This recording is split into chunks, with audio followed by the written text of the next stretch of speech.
All right. We're back. The morning after. Surprisingly, this is actually the first episode of 2026. Got caught in the long weekend break. Thursday, Friday, then Monday. I was still in Boston. We're officially back today. It's been a crazy weekend, which we're going to discuss. I just want to start off by saying shout out to our point guard, man. All-time Big Ten assist leader. Know we made videos about it, but I feel like that's where we got to start, man. Yeah, What's your Braden ISO? my Braden ISO. I mean, did G let you know I got a chance to say what's up to him? He did not. I would love to hear about this. So probably not a coincidence, but right before he broke the record, he got a chance to speak to me.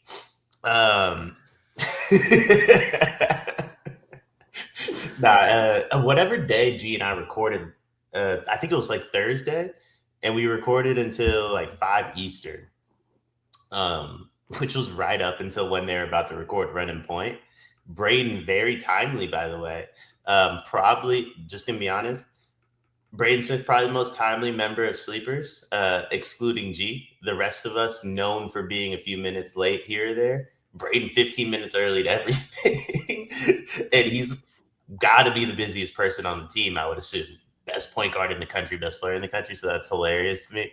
But yeah, I mean, G brought him in. I said, I got to say what's up really quickly.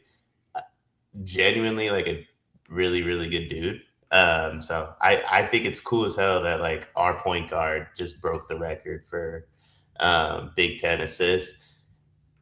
I'm just be the one to say it though. Way less cool knowing he's going to break the NCAA record in like 2 months. Yeah, it's true. Do you think this will be a good bit for Rick in the chat? Do you think Braden Smith will have more assists or 100% set on Running Point this year? Assist. I think it's going to be close, though. It's What up, everybody? Culver said Louisville versus Duke predictions. Brother Michael Brown doesn't play basketball anymore.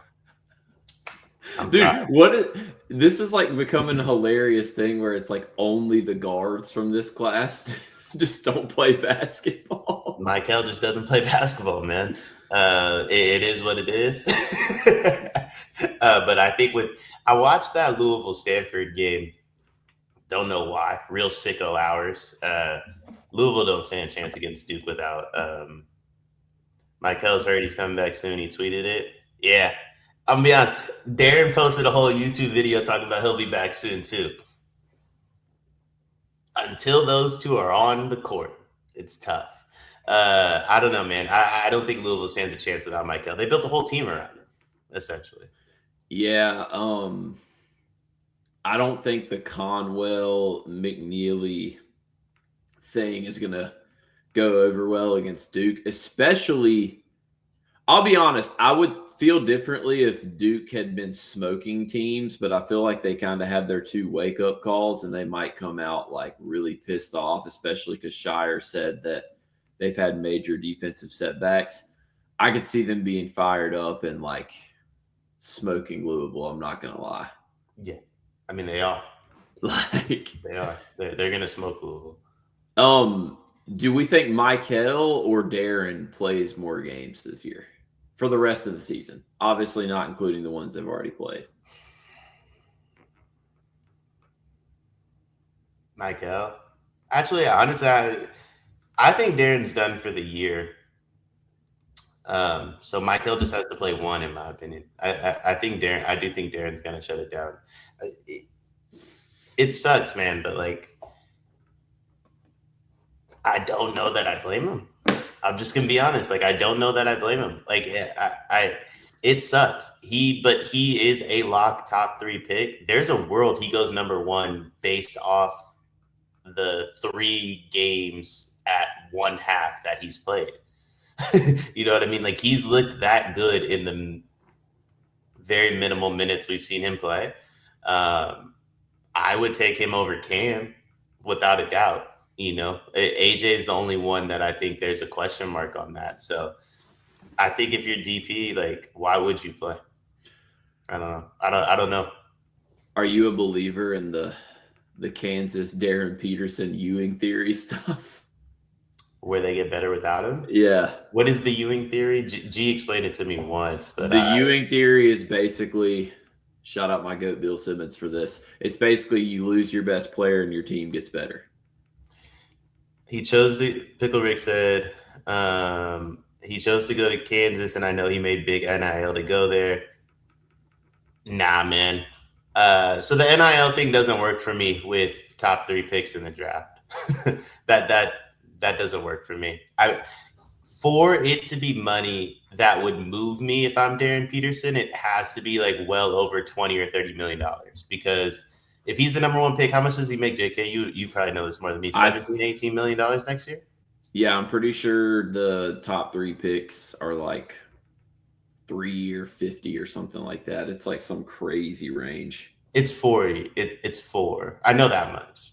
I think you do the 2 plus 2 team options, but I think it's like 4 and then $60 or $70 million. Yeah, it's a lot.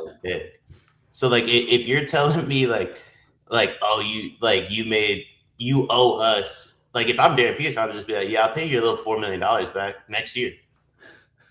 Like, if that's what you want so bad, like, I'm not going to risk my $70 million. And this is the thing I always say too.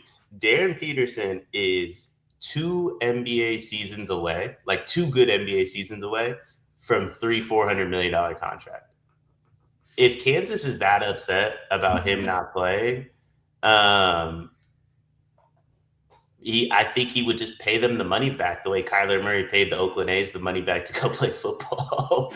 Like, that's the money is not. I think he should play because you said you want to play, right? Like, you chose to go to Kansas, but if money is the reason, like, we think he should play, I don't think the money moves him in comparison to what he's actually gonna make. Like, for the AJ DeBonsas, the Cooper Flags, the Darren Petersons of the world, they're going to forget they ever made NIL money one day. Like, this is not something that they're that concerned about. Yeah, it's just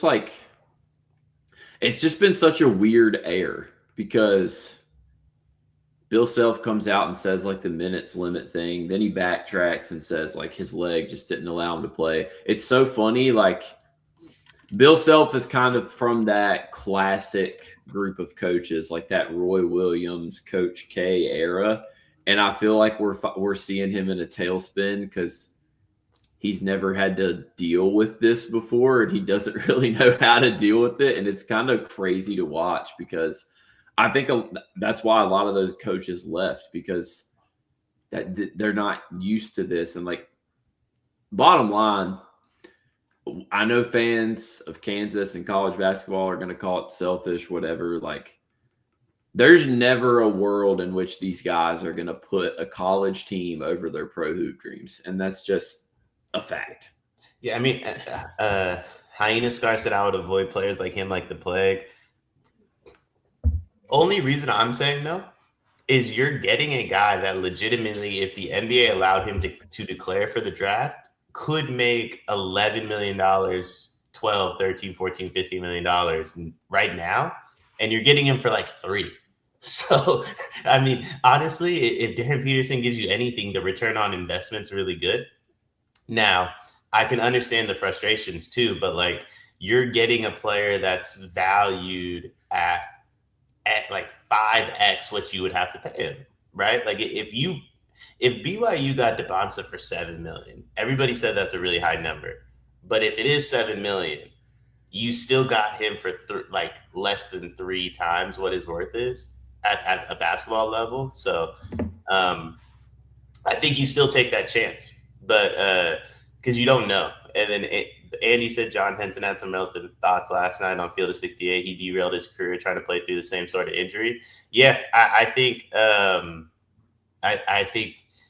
I think that's a good point. I mean, how many guys like played an extra game or two and never were the same? You know, I mean, I mean, like Draymond Green, right? Like everybody talks about how good of a scorer he was at one point for the Warriors. He played through a shoulder injury, hasn't been able to shoot since.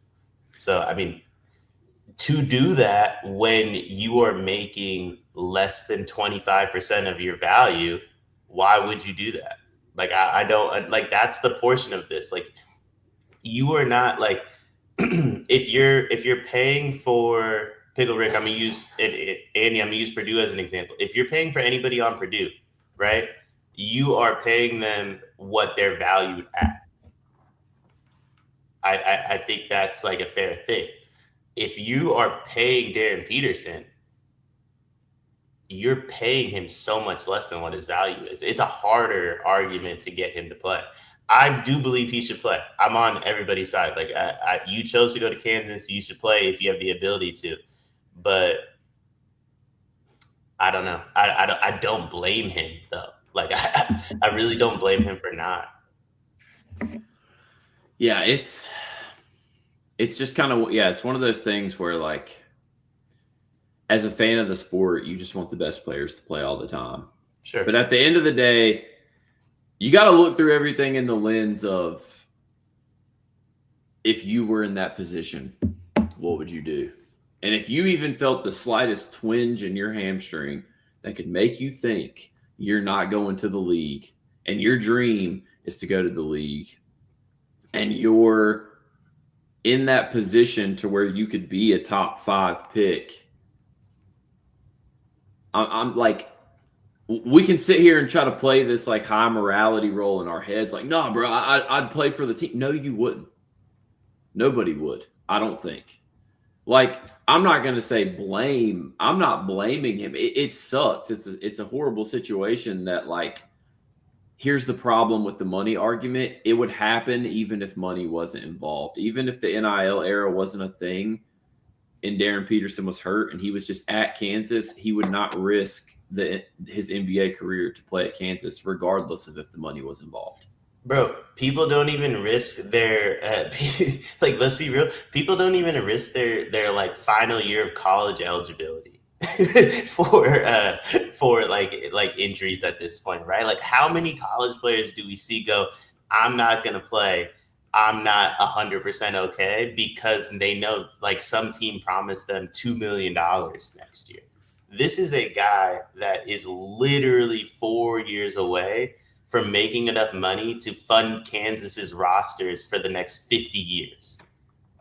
Like, that's Also, how much money he's about to make. This is where the NIL thing is a problem in college because, like, okay, we get rumored numbers and they're making money. Guess what? They're not on contracts. This isn't like being signed to an NBA team. That's the problem with it. And that's why it's so hard for the NCAA to navigate because it's like there's no contracts. So like technically these dudes can do what they want. And honestly, like it's kind of the school's fault. Like don't pay someone that much money if you want them to. Like it sucks. But like, I mean, I don't know. I want Darren Peterson to play because you want the best players to play. I'm just saying, like, it's like a rock in a hard place, man. Like, they chose to pay him. I know that sucks, and I'm not like I know it's probably morally wrong to take the money, whatever. That's fine, but like at the end of the day, it ain't morally wrong. Like, let's be real. Who's paying him for real? Right? Like who's actually paying him money? You know what I mean? Like what is the company that you think is paying him the most money right now? Is it Kansas or is it Adidas? This one isn't even close. It's Adidas. Yeah, it's Adidas, and then the rest of the money is coming from like really rich donors to the school, anyways. But the boosters' money is nothing. Like the boosters' money is absolutely nothing, right? Like we saw it with Cooper Flag. Cooper Flag was rumored to make around $25 million last year. Maybe 2 came from Duke. And I think 18 came from New Balance. Darren Peterson is on that same wave, right? Like he's probably making $20+ million. Adidas is paying him a lot of money. I'm telling y'all right now, Adidas is telling him not to play. His agent is telling him not to play. NBA teams are telling him not to play. This isn't Darren's fault necessarily. He's being told by the people that are actually paying him the real money, you don't play.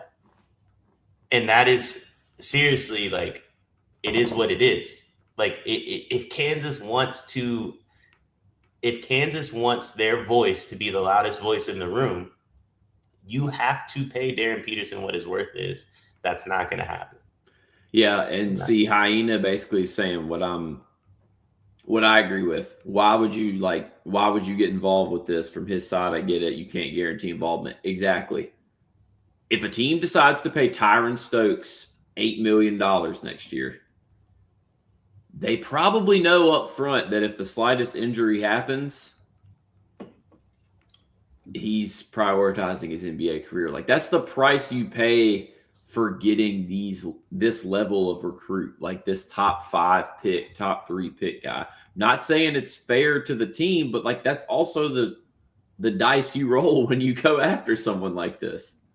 I mean, Pickle Rick said just because people are telling you something doesn't mean you listen. I mean, kind of, man. I mean, kind of, like, yeah, kind of, bro. Like, seriously, like, if Adidas is paying you $15-20 million, they say you're not playing, you're not playing. It's as simple as that. It's the same reason, like, first off, same reason he's at Kansas, by the way. If it wasn't for Adidas, he's somewhere else. Adidas told him to go to Kansas because we're going to pay you a lot of money, and Kansas is going to pay you chump change in comparison to what we're paying you, right? So, I mean, he got there on the backs of Adidas. He's going to stay there on the backs of Adidas. And I don't know. It is what I agree with Hyena. I agree with you. But on the same time, at the same time, it's different with Tyron. I wouldn't want to deal with Tyron, not because I don't think he's going to play. I wouldn't want to deal with Tyron. I don't think he's that good, to be honest with you. Like, I just wouldn't want to deal with the Tyron Stokes show. Darren, I can live with this if I'm Kansas. What you could have spent $2 million on, or however much they're paying Darren Peterson, I don't know the actual number. I'm assuming it's somewhere between $2 and $5 million, though. I know it's nothing crazy. What else you could have spent that money on is half of the player Darren Peterson is. So I'm taking my chance on Darren Peterson the same way BYU took their chance on AJ, the same way Duke took their chance on Cam, and I'm just hoping that he doesn't get hurt. Unfortunately for Kansas, they got the one of the freshmen that got hurt. Yeah. That's just life. That's just life. It's just the risk you take. He would not be playing in the G League. Come on, man. Like, it doesn't, no. Like, no. They're protecting NBA money. That's all they're doing. That's all they're doing. Yeah, for sure. All right. Where do we want to go from here? So many games have happened since we last recorded. I know you have to be upset that your guy Chad got in foul trouble against Michigan and robbed us of getting like 35 minutes against No, I mean, first off, Michigan is so clearly the best team in the country. It's not even close. At the moment, you can make Arizona, Iowa State arguments. I think you could make an Iowa State argument based upon the game against Purdue. However, I mean, I texted this in the group chat. Purdue's chances against Michigan are based on Jakari Harris and Oscar Clough handling a Day Mara and Yaxel Lendenborg. I don't know, man. I don't know. I don't know. Like, I don't think there's anybody in Michigan's class right now.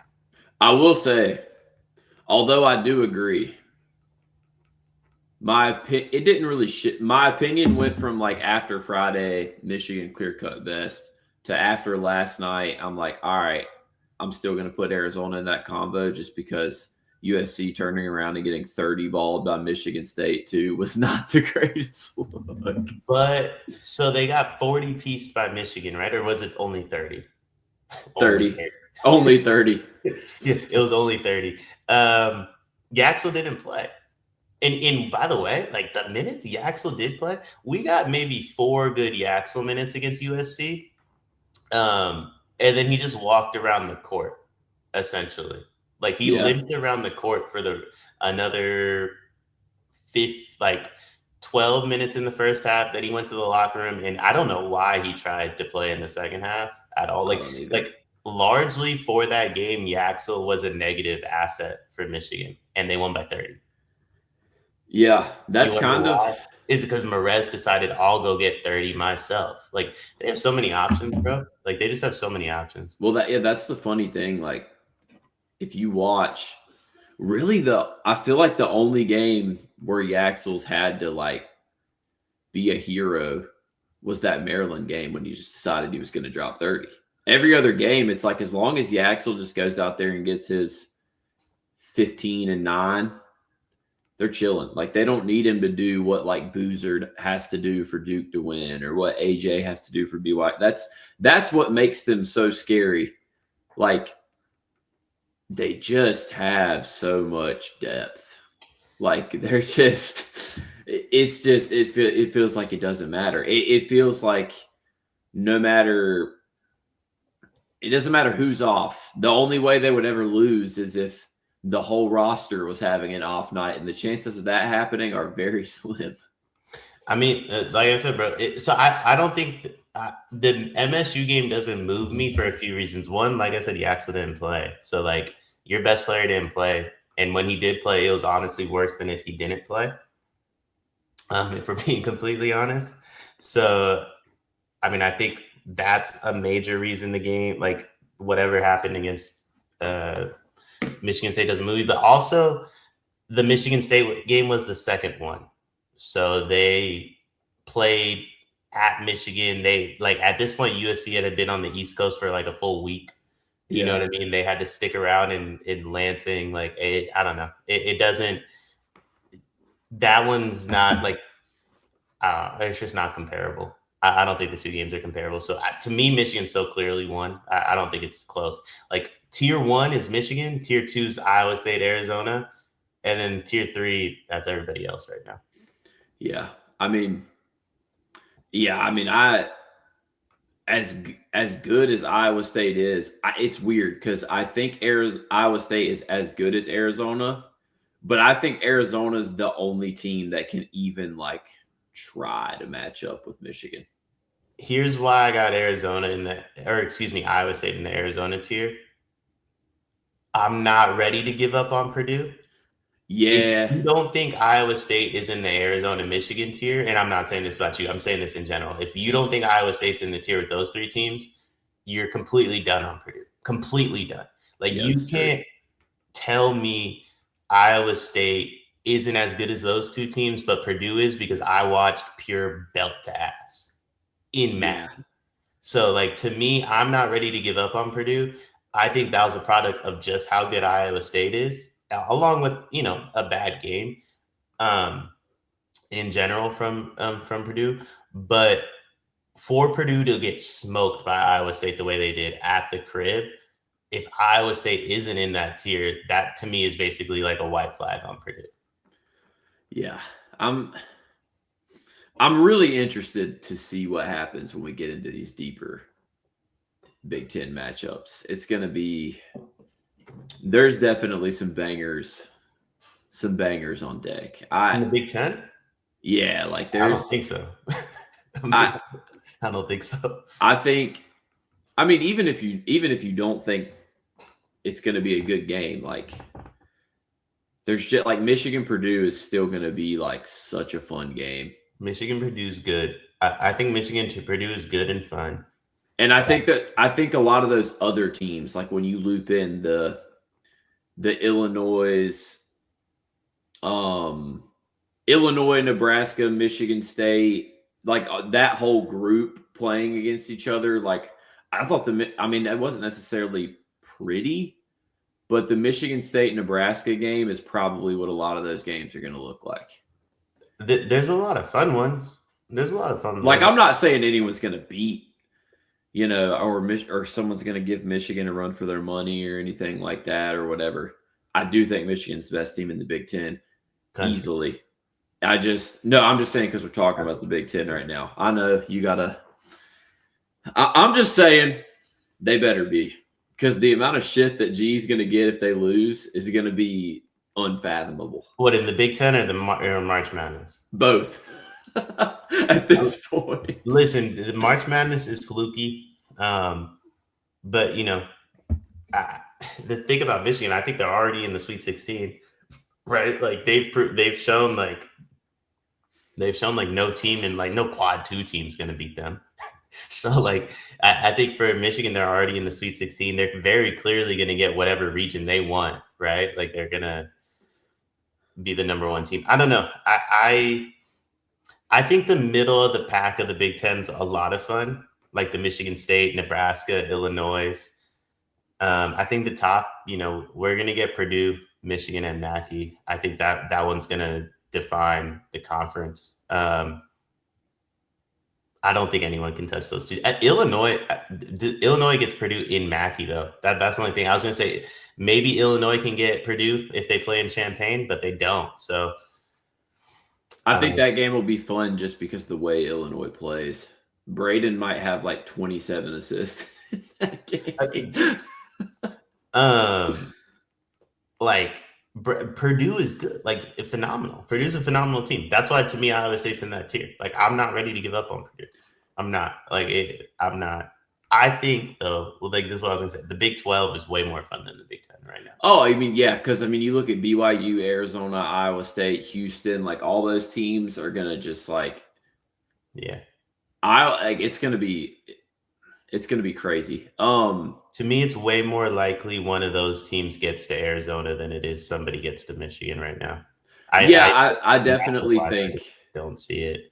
I think I agree with that just because. So you got Michigan and Purdue, then I feel like there's a drop. Obviously, like I think it goes Michigan 1, then Purdue, then there's like I think there's a pretty sizable drop off from Purdue to the 3rd team. Like I think it's honest with you, man. Like I kind of think there's a sizable drop off between Michigan and Purdue too. See, I just can't. I do think Michigan's better, but I just think when you got like a guy, like when you have someone like Braden, anything can happen. That's the part that's like makes it so. Yeah. Like Braden might have Cadeau in a torture chamber. We don't know. I think Braden will have Cadeau in a torture chamber. It's going to be interesting. Well, I mean, Braden is going to be the best or second best player on the court for one in any game he plays in college basketball, but also against Michigan. I don't know. It's going to be insane. The problem is you got Jakari Harris guarding the Axel or CJ Cox guarding the Axel. Like that to me is maybe one of the biggest mismatches in the country. My bold prediction is that if Purdue beats Michigan, that will be the most commented on video in the history of the Sleepers Media YouTube channel. I think either way. Because everyone's going to be in the comments. I think either way. This is my opinion on that game, and this is why I think either way it's going to be the most commented video. I also think largely probably going to be the most watched video. If it's close, Purdue wins. Like if it is, I mean, talking about Ade Mara last year versus this year, Pickle Rick, it's a completely different player. Completely different player. If it's close, Purdue wins. Like if you get to the under 8, if Purdue's with it, if it's single digits, I got Purdue. Like even if Michigan's up 8, Purdue wins that game. But here's what I will say. There is a high possibility Michigan puts belt ass. Yeah, see, this is my thing. I remember saying this. I think I said this to you like a month ago. My literal only concern with Michigan is I know they had the early season TCU and Wake Forest BS. Throw that out the window early in the season. They weren't clicking yet. My literal only concern with them is they have not played a close game in like 2 months. So like that's where it gets interesting. That being said, I think that just speaks to how good Michigan is. I mean, yeah, like I'm not downplaying them for winning blowouts by any means. Yeah, but I get what you're saying. Like it's a different type of It's a different type of pressure. If you get into a close game against Purdue, Braden Smith is going to kill you.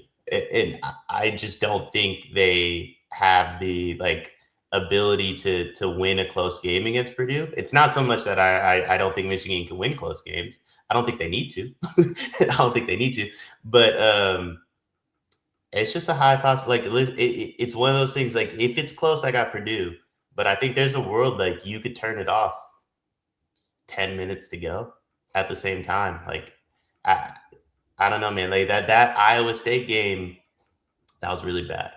And by the way, Michigan beats Iowa State by like 20. Yeah, see, Rick, I get your point. Throw out the early BS for Purdue. Problem is, Michigan won those games that I'm choosing to throw out. Yeah, you can't really throw out a 30-point loss. I also think, and that's no disrespect to Purdue. I still rock with Purdue. For the sake of Braden talking shit to Greg, I would love for Purdue to beat Michigan. Yeah, it was only 23, Pickle Rick, at the crib. Now Rick's just being pedantic. I need Rick to go grab a coffee. He's in a bad mood this morning. As a Purdue fan, I'm wanting to see Purdue lose in Mackey against Michigan and then take March Madness or revenge. I don't think there's a world we beat them 2 times. Dusty makes too many adjustments. Here's what's interesting. Purdue is equipped to beat almost any team in the country besides Michigan, in my opinion. So, to me, that game doesn't mean that much for Purdue. I mean, obviously it does. But, if you're looking at it from an analytical fan perspective, I think you could throw the Michigan game out the window, because Purdue gets to March Madness, they stare up and they get Duke in their bracket. They're in the Final Four. Hey, I'll tell you right now, speaking of Duke, we don't have to go on a tangent about this. I just want to make one comment. ACC still stinks. It never got better. Duke playing 2 close games. UNC getting smoked. Horrible weekend. Honestly, horrible week for the ACC. That was rough. Yeah, I mean, I don't think we're acting like Michigan is untouchable. I mean, objectively, they've literally won every game by 20 plus. That's just. I don't think Michigan's untouchable. They're not going to go undefeated. But I do think they're untouchable in the Big Ten. I don't think they're untouchable. But that size and athleticism in the Big Ten, no one has it. No one has it. Yeah, and the thing is, nobody is unbeatable. I genuinely don't think if that Kentucky team couldn't go undefeated, no one's going undefeated. Well, I'm just so you think Michigan's going to go undefeated? No, I think so. Here's what I honestly think happens with Michigan. I think they sweep the Big Ten. I do believe that. I do believe that. Watching Michigan State, I know Spartan fans don't want to hear this. No shot. You're pulling up. What's the saying? You're pulling up to a gunfight with a knife. Yeah, that's what Michigan State's doing against Michigan. I think the fact they only have to play Purdue once plays into their hands. I think Purdue, honestly, probably plays into both their hands. I think both Purdue and Michigan are each other's biggest threats at anything. And I think having to only play them once helps. So I think if you show up for that game in Mackey, you go undefeated in the Big Ten and you win the regular season title. I think it's likely they probably lose in the Big Ten tournament, maybe even on purpose, just to get a little extra rest going into March Madness. And then, are you saying Nebraska has no chance? So, Hyena, this is what I'm saying. Rank Mask, no shot against Yaxel and them boys. My dog Cohen Carr, no shot against Yaxel and them boys. It's just a different level of athleticism. Pickle Rick said no one is denying that they are really, really good. All preseason, it was Purdue and Michigan were the 2 teams to beat, and now everyone is acting like they're the best thing since potato chips. It's because they have been. That's the part of it. I get where you're coming from, Pickle Rick, especially as a Purdue fan. You want Purdue in that conversation. I agree. it's like I said earlier, for Purdue to be in that conversation, Iowa State has to be in the conversation too. That's just the way it has to go. So I get where you're coming from. The problem is they have been. And they have been the best thing since potato chips.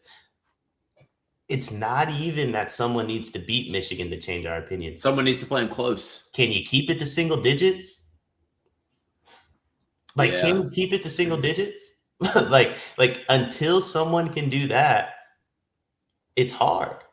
It's hard to say, like, I mean, if you look at their schedule, who are they going to lose to? Seriously, like the only game, in my opinion, that they have to get up for is that Purdue game in the Big Ten. I think that they got too much athletes for everybody else. Way too many athletes for everybody. Yeah, it's just I get where you're coming from, Rick, and the like. You might.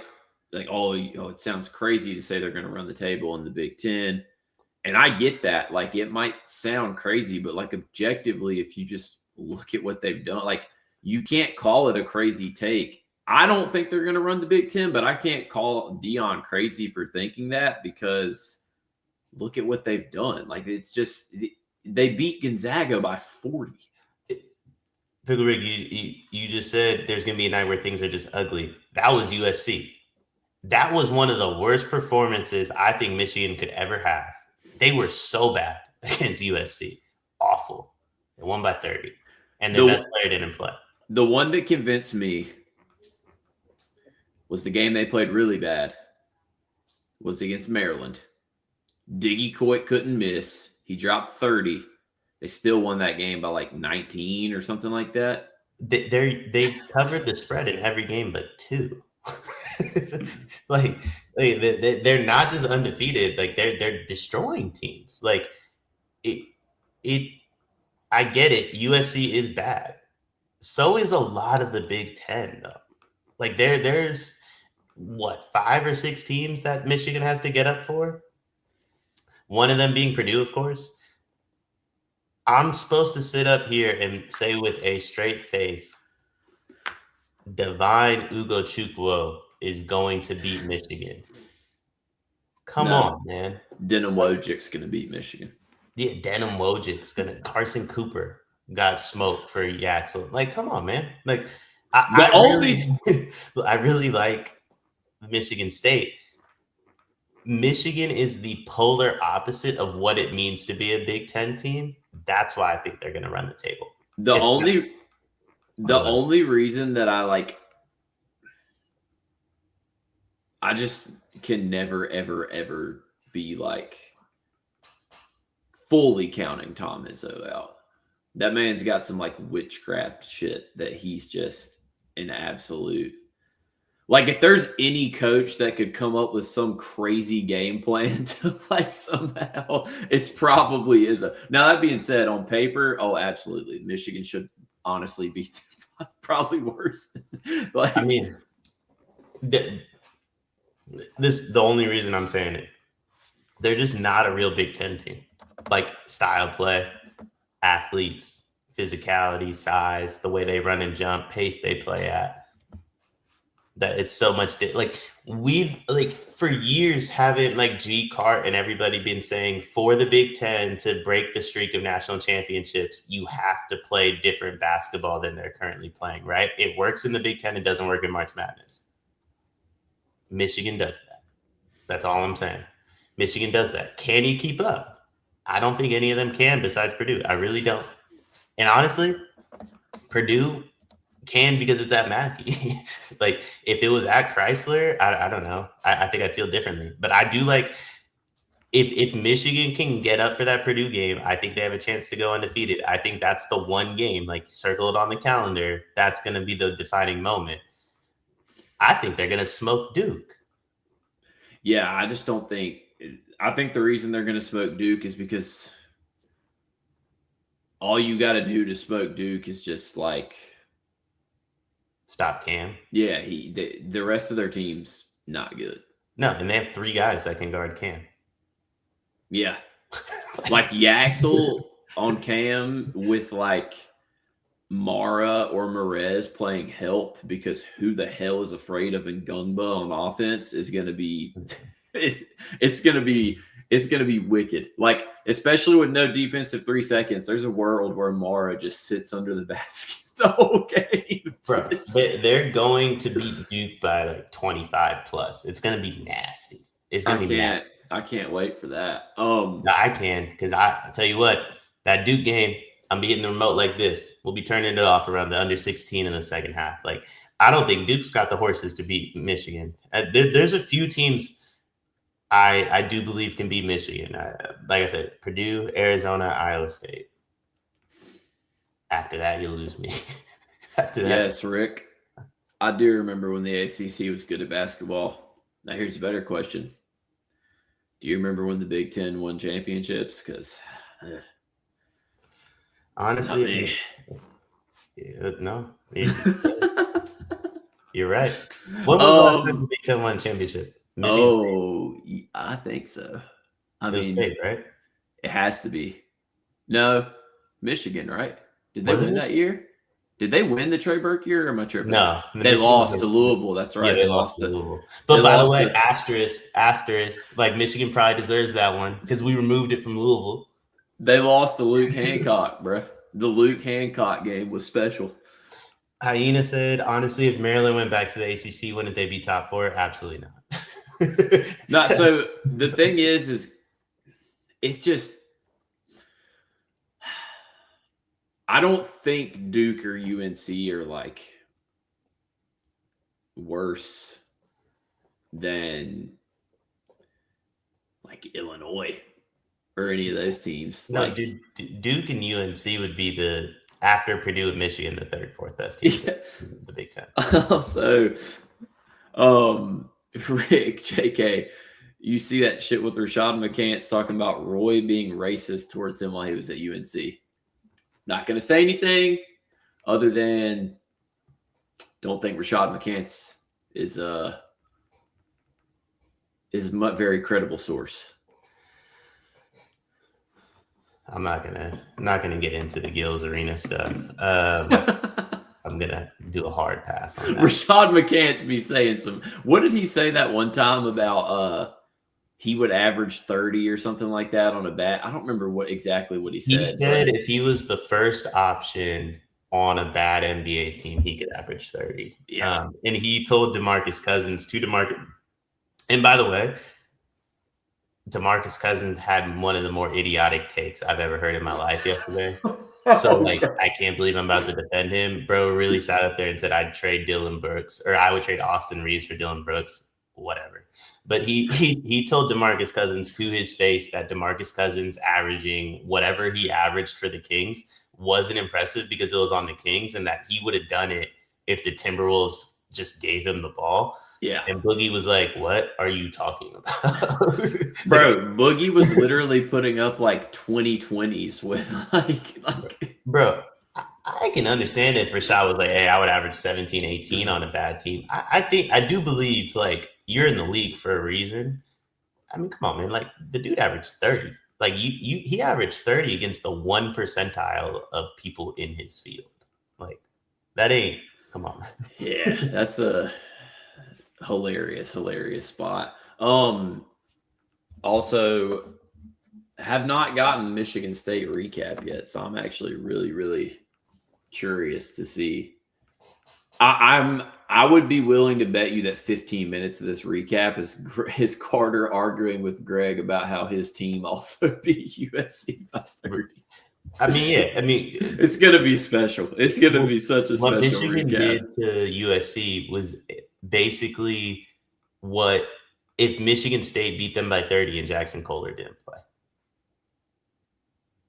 Shout out Cohen Carlo, by the way. My dog got 18, so like the agenda's still alive and well. We're not dead yet on the Cohen Carr trade. Rashad McCants said they didn't scout Boogie. That's a lie. Like, maybe he didn't read the scout. That's why he was out the league. but the players that did pay attention to the coaching staff knew what Boogie was going to do for sure. Oh, for sure. All right. The MSU recap just hit the email. So I can't wait to see how long this is, but gonna be special. I got, let's see, get off here. You guys are gonna be blessed with 3 Deion previews, a Michigan State recap. Gonna be a special day on the channel once again. Make sure y'all go check out everything. Caden Boozer had to swoop in before we left and said, first off, I am not reading that chat out loud. That's gonna have to be a.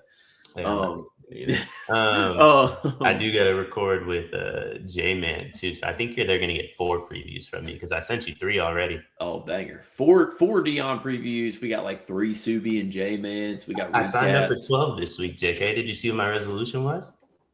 I did not, but I did see that your name was all over the sign-up sheet. First off, everybody goes show JK doesn't listen to the full episode. I'm just kidding. Just kidding. I don't even know if I said it on the full episode, but G and I did like New Year's resolutions on something we did last week. And I said I haven't held my weight on previews and recaps this year.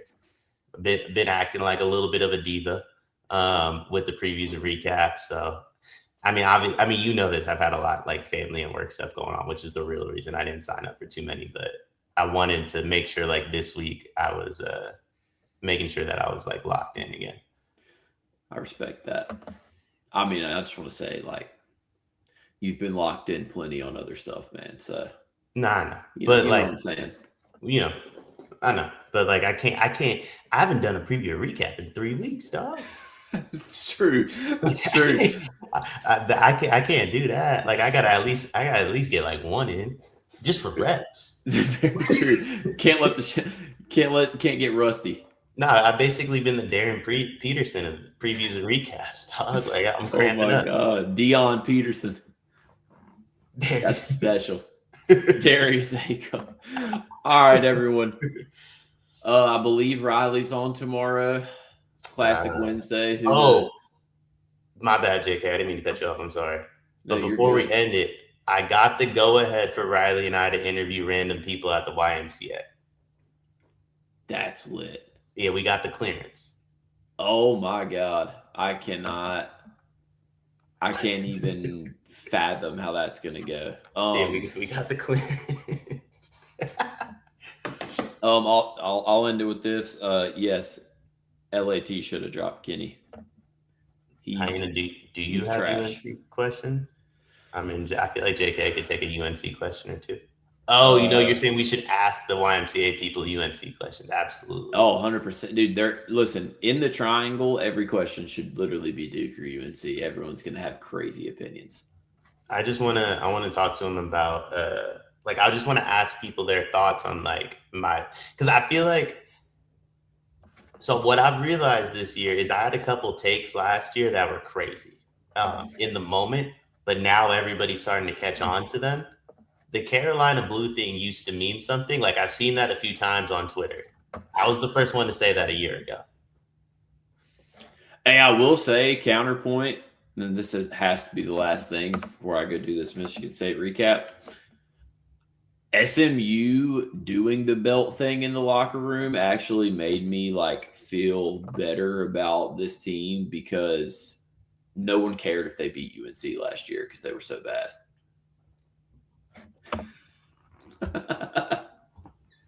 Hey, we in the Zag zone. Listen, we made a lot of Rashad McCants jokes the last few minutes. He ain't losing to no SMU. I'll tell you that much. True. I mean, at the end of the day, it's not looking good when your team gets owned by Boopy Miller. So you and I got to talk Caleb Wilson on here sometime this week. I've been adamant I'm not picking him in the NBA draft. Yeah, he still has a lot of questions in his game. I'm not really far apart from you on that take. We can actually you don't shoot past the free throw line, bro. He can't shoot at all. It's very frustrating. And then he forces a lot. Let's just say that. A lot. And I have a take Riley disagrees with. I said him and Visar shouldn't play together. That's something else we can talk about later in the week. Visar a better shooter than Caleb. Shit's crazy. Which is why they can't play together. All right. Deion will be back tomorrow. I have no clue who the guest will be. I'll find out. See y'all then.